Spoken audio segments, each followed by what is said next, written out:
자, 2022학년도 1학기 은혜중학교 2학년 사회 지필평가를 위한 팁을 지금부터 말씀드리도록 하겠습니다. 3학년은 시험을 2번 봤는데 2학년은 교육청에서 한 번을 봤으면 좋겠다. 그래서 저희 학교도 한 번을 시행을 해요. 수행평가하고. 그래서 수행평가는 다 끝났고, 그래서 지필평가를 2번 보는 게 아니고 한 번을 보기 때문에 한 번 지필평가 점수가 50점이에요. 그리고 수행평가가 3개를 치렀는데 50점. 그래서 합쳐서 100점으로 1학기 학기 말 성적이 나갑니다. 그래서 이번 시험은 100점 중에 50점. 그래서 굉장히 중요한 시험이기 때문에 여러분들이 철저하게 잘 준비해서 좋은 성과를 얻으시기 바랍니다. 자, 주관식은 내지 않았고요. 객관식은 25문제를 냈어요. 그래서 25문제를 잘 준비하시기 바라겠고, 여러분들은 1차 지필평가를 치르지 않았기 때문에 범위가 좀 넓어요. 그래서 범위가 넓다는 것은 시험 문제가 쉽게 나온다 이런 뜻이에요. 왜 그러냐면 범위가 작으면 시험 문제를 깊숙이 낼 수밖에 없지만 범위가 넓으면 핵심 내용들만 시험에 나오기 때문에 여러분들이 더 쉽게 공부할 수 있다. 죄송합니다. 이거는 3학년 여러분들 선배들 팁을 주기 위해서 잠깐 썼다가 지우지를 못했네요. 자, 볼까요? 그러면 처음부터 12페이지부터 12페이지부터 제주도까지 67페이지, 12페이지부터 67페이지까지예요. 여기서 25문제니까 그렇게 어렵지 않습니다. 자, 12페이지 먼저 보죠. 12페이지, 13페이지를 보면 딱 2가지만 아시면 돼요. 뭐냐면 지도를 만들 때는 어떤 요소가 있다. 그래서 지도의 4요소를 공부했어요. 정리해 두시고 지도의 4요소는 뭐다. 그리고 이거는 뭐다. 그 내용까지 정리해 두시면 되겠습니다. 그리고 또 하나는 지도 중에서 한 가지 주제만을 알 수 있게끔, 그러니까 우리가 일반적으로 보는 그런 지도는 그냥 일반도고 한 가지 주제만을 거기다 딱 해서 한눈에 딱 알아보기 쉽게 한 가지만 하는 것을 주제도라고 해요. 주제도. 그래서 주제도는 5가지를 우리가 했죠. 도형 표현도, 전묘도, 유선도, 단계 구분도 여러 가지 했죠.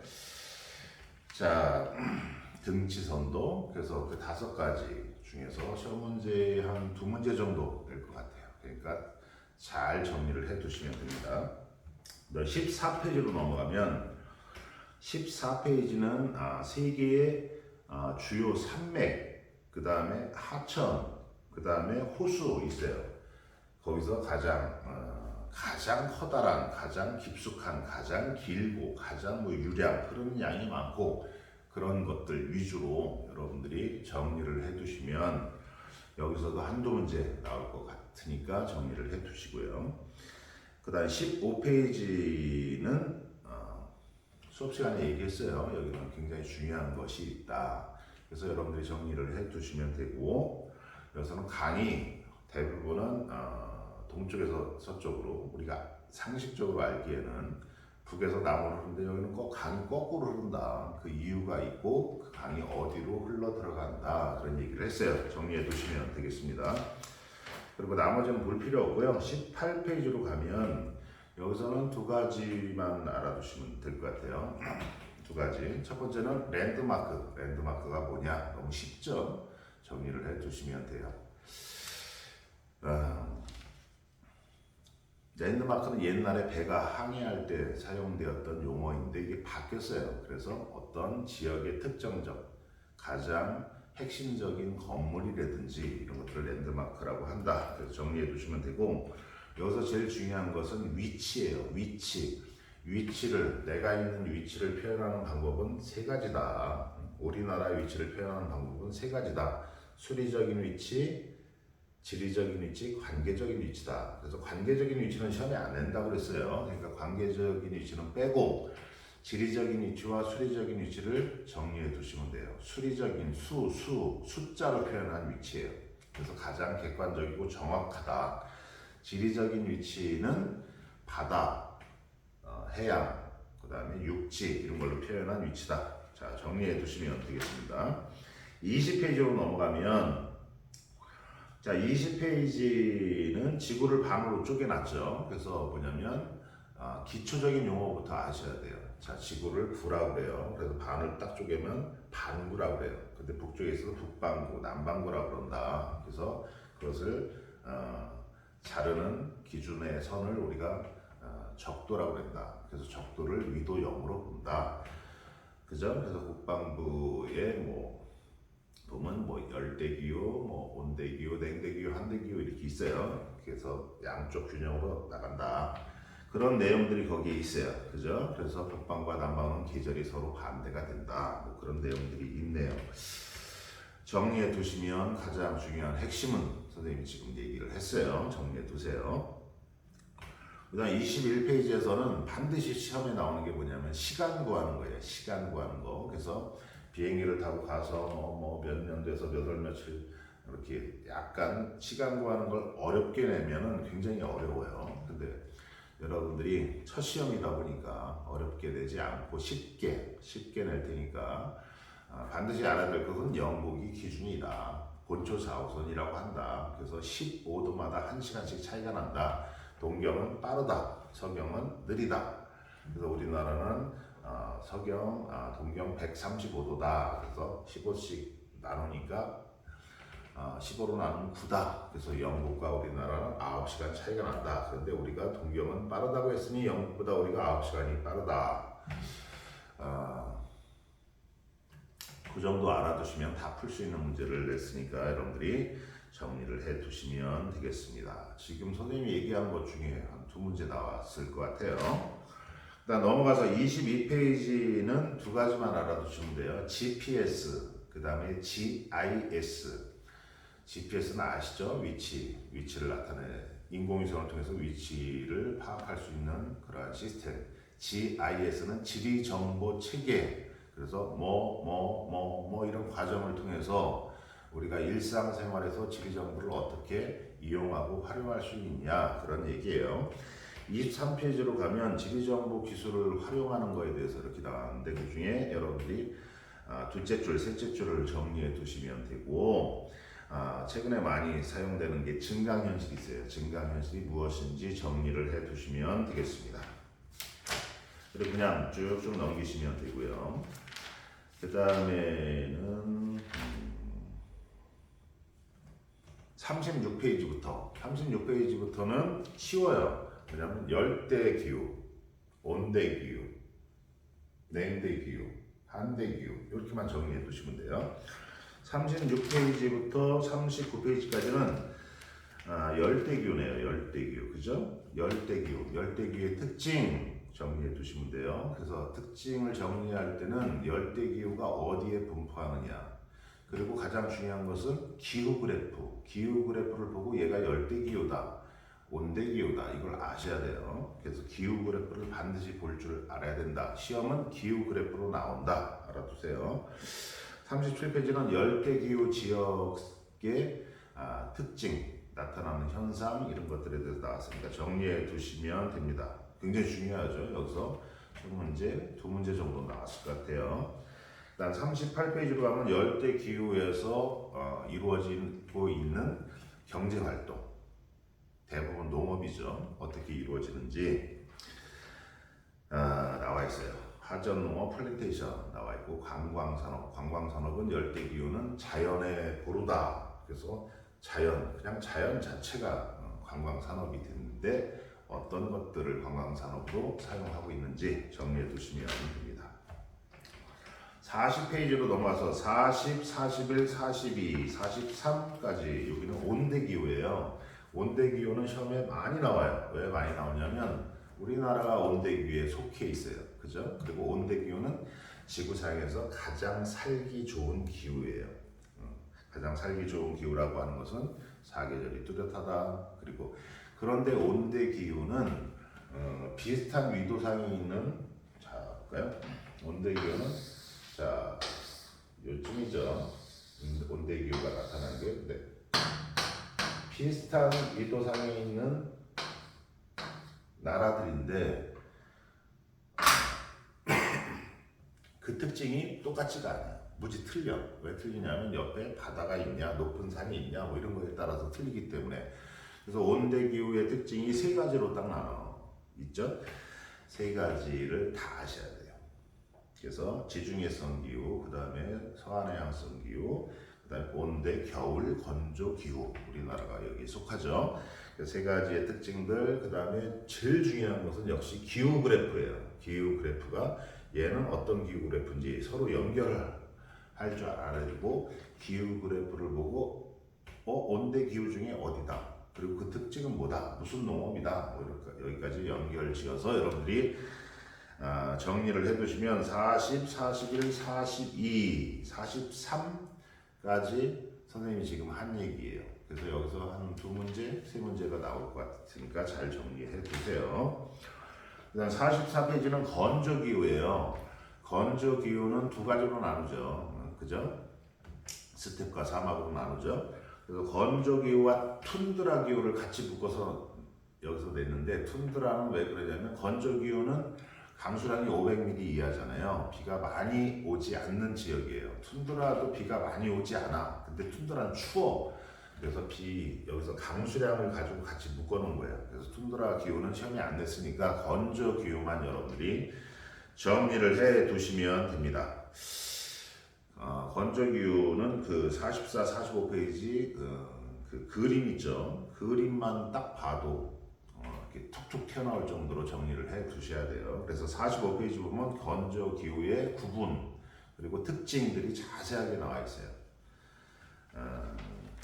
그 다음에 가옥, 그 다음에 사람들이 옷 입는 거, 이런 특징들이 있어요.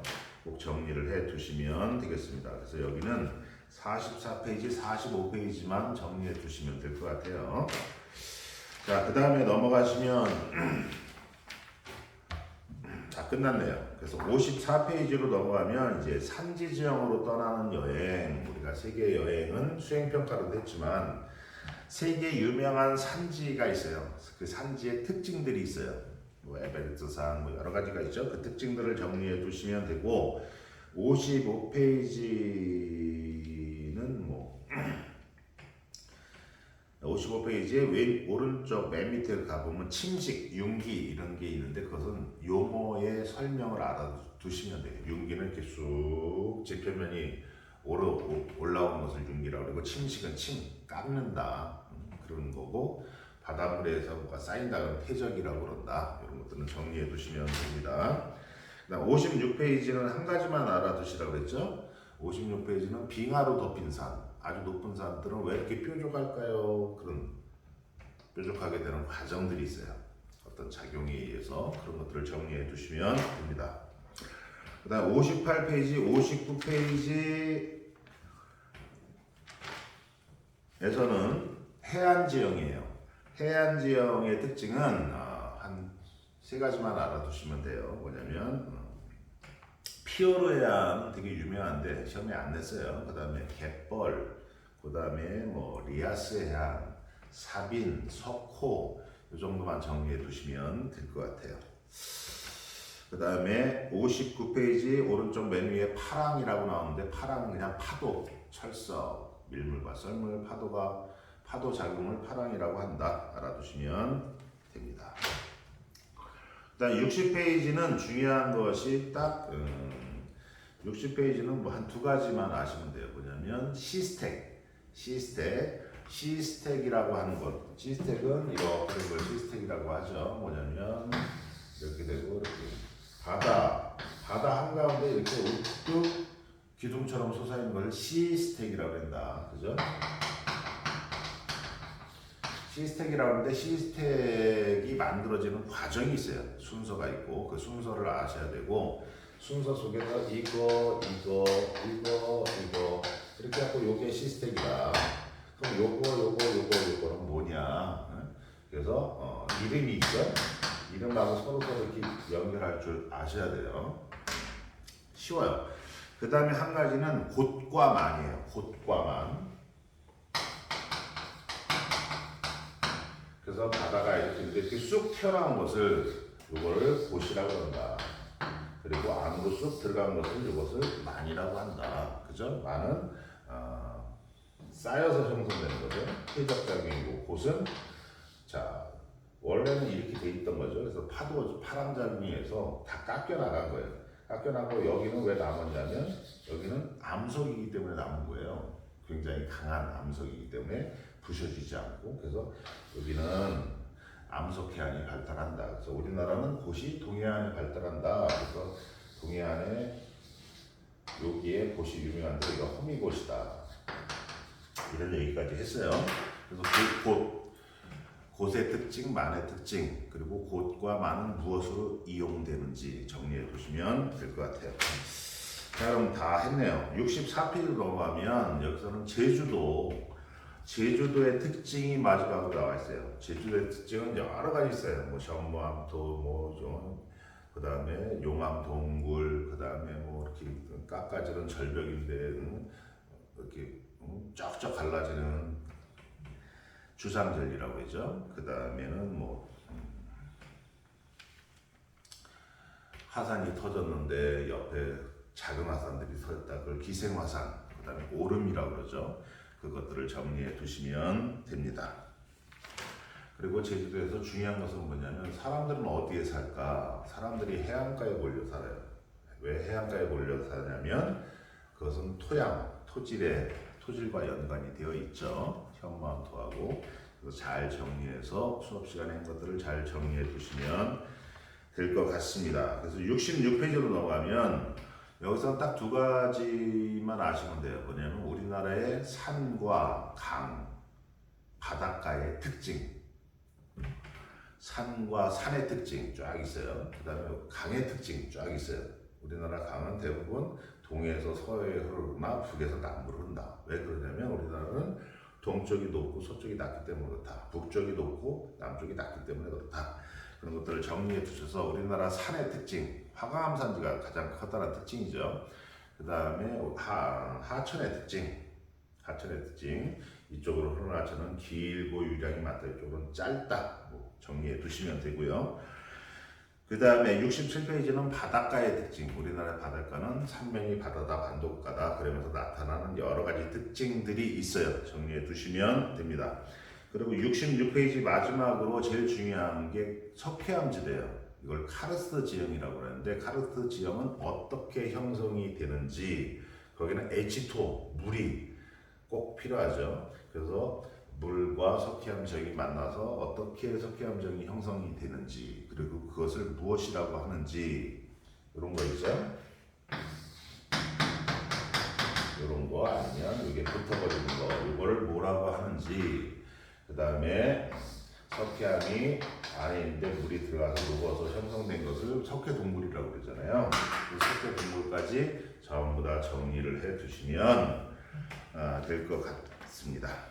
그리고 대충 한번 보면은 시험 문제는 아직 내지 않았는데 대충 얘기를 하면 볼까요?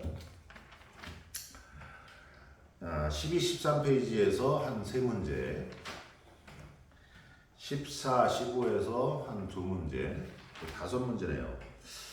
그 다음에는 18페이지에서 한 문제 정도 한두 문제 그 다음에 20페이지에서 한 문제 21페이지에서 한 문제 아니면 2문제 그리고 22페이지에서 한 문제 23페이지에서 한 문제 그 다음에 넘겨서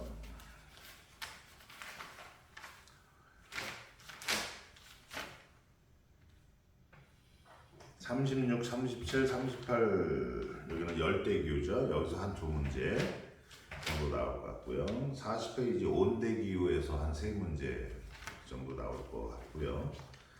그 다음에 44, 45페이지 여기는 건조기후죠. 건조기후에서도 한 2문제 정도. 그리고 넘어가시면 자연으로 떠나는 54페이지 54페이지 54페이지, 55페이지, 56페이지에서 한 문제 정도. 그 다음에 58페이지, 59페이지 여기서도 한 문제. 그 다음에 60페이지에서는 한 두 문제 정도 나올 것 같아요. 그 다음에 마지막 64페이지, 제주 마지막이 아니죠. 제주도에서는 한 두 문제에서 세 문제 정도. 그 다음에 66, 67페이지에서는 한 문제, 한 두 문제 아니면 세 문제 이 정도다. 그래서 전체는 25문제예요. 그래서 여러분들이 잘 준비해서 좋은 시험 성적을 거둬서 처음으로 여러분들이 시험을 치르고 성적이 나오잖아요. 1학년 때는 성적이 없지만, 그래서 좋은 성적을 거둬서 여러분들의 학창 시절이 더욱더 기쁘고 아름다운 시간이 될 수 있도록 여러분들이 만들어 주었으면 좋겠습니다. 처음이니까 더욱더 아직 끝나지 않았죠. 여러분들이 열심히 노력하면 수행평가도 잘 받고, 그래서 시험을 잘 치르면 여러분들의 여름방학이 더 신나는 방학이 되지 않을까 생각을 합니다. 열심히 노력해서 좋은 결과와 성과를 거두시는 여러분들이 되시기를 바랍니다.